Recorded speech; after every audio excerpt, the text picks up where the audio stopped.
해치펀드 전략입니다. 토로스 투자증권 온라인 사업부 이승조 대표와 함께하죠. 안녕하십니까? 네, 안녕하세요. 네, 공공연하게 10월 17일 내일 모레로 다가왔습니다. 부채 한도 소진이 임박했다고 외신을 통해서 타진되고 있는데요. 결국에는 협상 문제가 타결되는가 아니면 디폴트 상황까지, 디폴트라는 것은 이제 기술적인 디폴트를 이야기할 텐데요. 사실 용어 꺼내기도 굉장히 어려운 그런 내용입니다. 자, 일단 어떤 시각으로 좀 접근을 해봐야 될까요? 일단 시장은 타결된다라는 쪽으로 전망하고 있는데 또 만약의 경우가 있으니까 항상 리스크 관리하는데 그래서 제가 보는 기준의 하나의 여러분들 모든 개별 종목이든 어떤 인덱스 지표든 어떤 기준점을 보는 방법을 제가 한번 그려와 봤습니다. 여러분들 이거 한번 봐주시기 바랍니다. 제목은 상대 속도와 대체 가능성이라 표현했는데 어려운 얘기가 아니라 어떤 6월달 저점 기준으로 계속 올라가는 종목들을 기준으로 해갖고 상승을 4등분해서 이 75% 중심만 훼손하지 않으면 이 상승 트렌드는 계속 지속된다. 이 에너지를 그리고 이 75% 가격대를 깨고 내려가면 대체를 하시는 게 그러니까 다른 종목으로 이동하는 전략을 기준점을 잡는다. 어떤 종목이든 ETF든 코덱스 레버리지든 요런 감각을 잘 머릿속에 두시면서 한번 대응을 해 보시고요. 반대도 마찬가지입니다. 또 계속 떨어지는 종목들이 이 25% 중심 떨어진 지폭을 단순화시켜서 이 25% 중심 가격이 저항이 아니라 지지가 되는 또 이걸 치고 나가는 에너지가 나올 때 뭔가 이제 하락에서 상승으로 터닝하는 맥점으로 잡아봐서 전체 시장을 대응한다. 왜 뚱딴지 같이 오늘 미국 부채 한도 협상이 어떻게 되느냐 이런 과정에서 이 두 가지 그림을 왜 보여드리냐면 여러분들 매일매일 수많은 지표들을 보고 계십니다. 다우 산업 지수라든지 그다음에 인덱스 지표라든지 또 중국 지표라든지 그럴 때 오늘 제시한 데이터들을 하나의 준거 기준으로 한번 다우 산업지수도 한번 보시면 여러분들 다우 산업지수도 그동안 1000포인트 빠진 데에 대한 대반등을 주고 있고 이 하락폭의 딱 반 정도 25% 능선은 넘었고요. 반이 15,200인데 지금 15,200에서 75% 능선이 15,500 정도, 4,500 정도 됩니다. 이 안에서, 대롱대롱 매달리다가 실제 이제 중요한 거는 이 고점을 돌파하는 에너지가 나와야 됩니다. 근데 미국 부채 한도 협상이 타결됐는데 이 15,700을 쌍봉으로 돌파 못하면 오히려 그 재료 노출 시점에서 추격 매수가 아니라 매도 기점으로 잡아야 된다는 기준을 좀 체크해 보겠고요. 또 하나, 이 각각 종목마다 그 맥점들을 봅니다. 종합주가 지수는 이 1957이 굉장히 중요합니다. 이 75% 맥점이에요. 근데 이미 1957 깨고 내려간 다음에 판단하면 늦죠. 그러니까 이 1950대를 기준으로 계속 고점이 높아지면 이 가격대 중심값 지금 현재로는 1987 정도 됩니다. 1980에서 90.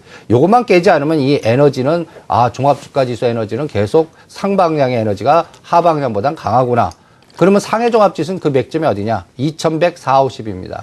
그러니까 오늘 요번에 부채 한도 협상 타결 다음 날 18일 날 중국 3, 4분기 GDP가 발표되는데 저는 그게 더 개인적으로 중요하게 봅니다. 여기서 이 계속 트렌드가 직전 고점이 2270이거든요. 이걸 돌파해 줘야지 이 라인 2150을 깨고 내려가면 또 방향이 바뀌고 전환 또 이상한 변동성이 확대되는 그러한 국면이 노출될 수 있다는 부분을 체크해 주시기 바랍니다. 코덱스 레버리지도 마찬가지입니다. 여러분들 전번 파동에서 9월 12일 날 이 고점을 아직 돌파 못합니다. 그래서 75% 맥점이 11,870인데 10월 8일 날 11,955는 이걸 위협하다가 지지해 주니까 이 고점을 돌파했습니다. 현재로는 12,000원입니다. 그러니까 코덱스 레버리지 12,000을 붕괴하지 않는 한 상방 에너지가 하방 에너지보다 강하다. 그러면 이거를 선물 기준으로 마지막 코멘트를 해보면 선물에 지금 8월 20일 날 1838, 240에서 지금 11% 가격대를 한번 잘 보시기 바랍니다. 종합주가 지수는 단순 계산은 2040이고 선물은 266인데 지금 현재 268대거든요. 그럼 무슨 얘기냐? 종합주가 지수는 벌써 2450 정도의 수준에서 선물은 벌써 지수보다 30포인트 오차로 12월 선물이 이렇게 올라가 있다는 얘기입니다. 그러면 이게 추가 랠리가 나오려고 그러면 어느 선을 깨면 안 된다? 265 라인을 아주 중요하게 기억해 주시기 바랍니다. 이걸 깨지 않으면 상방 에너지가 유지되고 그 다음에 그 에너지에서 깨볼 재료가 노출될 때 이제 오버슈팅 그러면 14%가 2095고 선물은 273 라인입니다. 여기까지 구경했다가 변동 줄지 아니면 270에서 꺾이면서 265를 공격할지는 요번 17일, 18일에 변수에 의해서 나올 테니까 그 하단과 상단을 정해놓고 그 박스에서 매일매일 어디로 쏠림 현상이 나오는가를 대응하는 게 중요하다. 그래서 수많은 변수를 마치 낚시할 때 그 낚시의 그 변화의 중심이 그 흐름, 왔다 갔다 하는 그 끼의 그 변화 갖고 고기가 잡혔는지 안 잡혔는지 알듯이 네. 오늘 그 미중 맥점을 갖고 수많은 변수들이 시장을 상방으로 끌고 가는지 하방으로 끌고 가는지 그 맥점들을 조절해 가시면서 여러분들이 종목을 조절하는 게 어떻겠나 이렇게 진단을 해 드리겠습니다. 네. 자, 중국의 지표가 더 중요할 수 있다. 이번 주 금요일 날 중국 3분기 이제 GDP 발표하지 않습니까? 그 밖에 개별 지표들도 몇 가지 좀 소개를 해 주시고요. 뭐, 전략도 이제 순서대로 한번 이어가 보도록 하죠.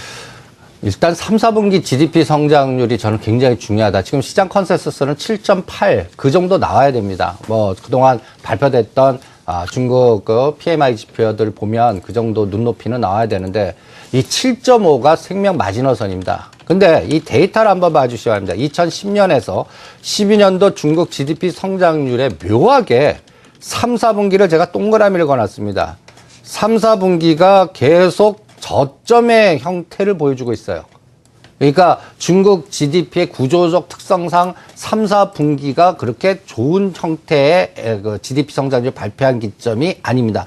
그동안 트렌드가 이랬단 말이에요. 그러면 이 상황이 국면전환이 되려고 그러면 요번에는 3, 4분기가 좋게 나와야 됩니다. 그게 아주 중요해요. 그러면 뭔가 터닝이 확실하게 확인됐다. 그래서 이제부터 상해 종합지수가 강력한 모멘텀의 상방이 나오면서 정협에서 성장 정책을 선택해갖고 트렌드가 나올 거다. 이런 패턴을 우리가 확인하고 대응할 수가 있을 겁니다. 그래서 요번 3, 4분기 GDP 성장률의 맥점이 그 어느 때보다 중요하다는 걸 체크해 주시고요. 그 다음에 그 흐름에서 또 하나 체크해야 되는 게 구리 가격입니다. 여러분들 그동안 상해 종합지수나 전반적인 상승 속에서 이 경기에 진짜 그 순환이 나오는지 확인하는 이 원자재 가격에서 저는 구리 가격을 동향을 보는데 이 주봉 트렌드가 어땠습니까? 아직까지 올라가지 않고 있습니다. 이 트렌드가 올라가 줘야 되는데, 그러니까 3.4불을 올라가 줘야 되는데 계속 두들겨 맞고 있어요. 이거를 돌파해 주는지 GDP 성장률과 같이 보면서 트렌드를 잡아보겠습니다. 그래서 또 발티그림 지수는 일단 먼저 올랐습니다. 여기서 맥점은 1858이라는 수치를 잘 기억하시고요. 지금 2140에서 지금 꺾여 내려오고 있습니다. 요걸 지지해주고 다시 터닝해주는지 체크하면서 여기에서 전체적인 큰 틀을 잡아내시는데 흐름을, 전략을 제시해드리고 싶습니다. 그리고 가장 우리한테 중요한 건 여기에 따라 달러가 약세가 되고 원화 강세, 엔화 강세, 유로화 강세 구도가 계속돼야 외국인들이 현물에서 매수해주시면 트렌드가 나오는데, 그래서 엔은 100엔을 넘어가면 안 되고 이 170원을 깨질 못하고 있습니다. 이거를 공격적으로 깨고 내려가는 트렌드가 이번 17일, 18일 코스에서 나와야 트렌드를 확인할 수가 있겠구나라고 보면서 전체적인 시장의 맥점을 잡아보겠습니다. 그래서 마디선을 다 거놓고요. 네. 우리 시장의 트렌드가 추가 랠리가 오기 위해서는 달러 강세로 가면 안 되고 달러 약세, 유로화 강세, 원화 강세, 엔화 강세. 이 구도 속에 외국인들 매수에 의해서 트렌드가 유지가 되고 전체적인 시장에 에너지가 나온다. 만약에 이게 바뀌면 전체적인 불확실성이 증폭되는 상황으로 아까 대체 가능성이라든지 리스크 관리를 해야 된다. 이렇게 체크를 해드리겠습니다. 알겠습니다. 자, 우리가 흔한 말로 이 선택과 집중이라는 표현을 자주 씁니다. 모호한 표현 말고요. 구체적인 선택, 어떤 선택을 좀 해볼까요? 그래서 저는 이 불확실성에서는요, 그동안 급등했던 거를 자꾸 이렇게 현금화 시켜놓고 다음 대상들을, 그러니까 최악의 경우가 나오더라도 전체적인 시장에서 더 이상 빠지지 않거나 오히려 그때 올라갈 수 있는 섹터들을 계속 강조해드리고 있는데, IT 섹터에서는 SK하이닉스를 여러분들한테 매도해갖고 LG전자나 LG디스플레이나 아니면 특히 제가 이 시간 통해서 강조한 게 IT 핸드폰 부품주들 4, 5월 달에 고점 찍었던 종목들이 바닥의 패턴의 수렴 과정을 거치고 있으니까 그런 걸 사라고 그랬는데 그 징후들이 보여지고 있습니다.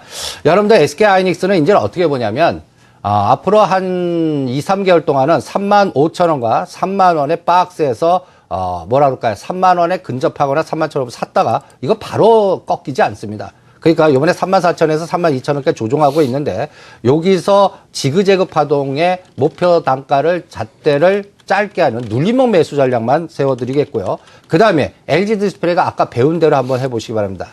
계속 고점 대비 이 선을 그어보니까 어떻습니까? 이제 제자리하고 맥점 하나 제시해드리겠습니다. 26,000원입니다.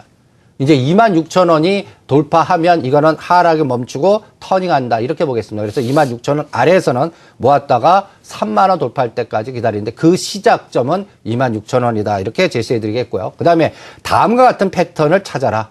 즉 120 이평선 밑에서 이렇게 수렴되면서 이 빨간색 모양으로 나타나올 수 있는 실적 개편이라든지 뭔가 전환점이 되는 종목들을 찾아내는 게 중요하고 그 흐름에서 제가 대상들을 한번 설정해 드렸던 게 IT 핸드폰 OLED에서 이미 자화전자는 치고 나갔고요.